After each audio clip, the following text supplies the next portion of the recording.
This year was watching an anime called How Not to Summon a Demon Lord, where a Shonen gamer gets summoned into the world of the game he was playing, since in that game he used to be a Demon Lord and he has such a disgusting lack of social skills that he can't even say hi. He decides to just embrace the Demon Lord persona so he doesn't expose his real self. So it's basically the same isekai formula we're all used to, until a very specific thing happens in the first episode of the second season. A nun is running away from a criminal sent by the corrupt priests of her church. Alright, looks like a normal plot to me. Until she ends up being violated by a bunch of tentacles. As that whole scene was unfolding right in front of my eyes, a single thought crossed my mind. Why are tentacles even a thing in anime? I mean, the reason this kind of fan service exists is because there is an audience for it, and I wanna know, who are these people? Where do they live? What do they eat? How did this whole tentacle thing even start? Well, as a degenerate myself, I did my research, and it turns out the history goes way deeper than I expected. Listen, I had to watch some stuff to make this video happen. I saw tentacle after tentacle, all for educational purposes of course. So consider subscribing to my channel if you enjoyed this video. I also came across this cockroach waifu along the way, and I gotta say, she's low-key bad. I visited websites I didn't even know existed. Get your simp kit? Where did I get myself into, man? I just wanna learn history. What is this? Loot vault? Alright, I gotta click on this. I know you guys are curious too.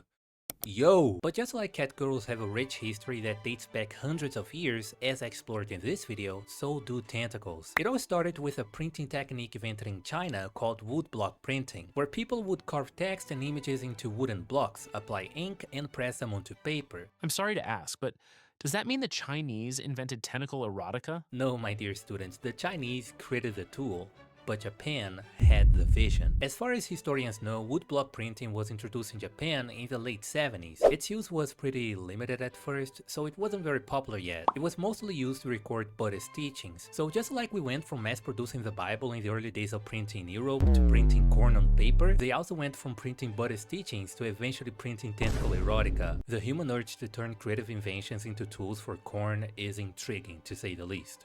Right, but why tentacles, specifically? Is there a reason for that? I'm glad you asked. You see, censorship has been a thing in Japan's history for quite some time. Some forms of censorship go all the way back to the Edo period, which took place between 1603 and 1868. But structured censorship, especially targeting adult educational content, got much stronger during the Meiji period, between 1868 and 1912. A very old example of an artist using tentacles is this painting from 1814, called The Dream of the Fisherman's Wife. Yeah, buddy, I don't think no woman is dreaming about that. And I don't get it, what's up with this weird obsession many governments have with what kind of stuff people watch? Listen, if you want to stay away from corn, fine, all the power to you. But let the people goon. So yeah, censorship had a huge influence on the use of tentacles to represent, body parts. A great example of this is my #1 hero, Toshio Maeda. This guy did a lot of work to make tentacles famous again in the 80s, when he used them to get around censorship laws, because according to him, the tentacles were just part of a creature. I mean, who needs heroes like Superman when you have this guy? So we can say modern tentacle erotica is basically the result of people trying to get around old censorship laws, which eventually turned into an actual hobby for many. But jokes aside, it's safe to say that tentacles doing suspicious things were also a sign of rebellion against censorship, an attempt to create what people should have had the right to produce all along. Because comedy aside, producing adult content is just as much a form of freedom of expression as sharing a personal opinion. Every human should have that right. Wait,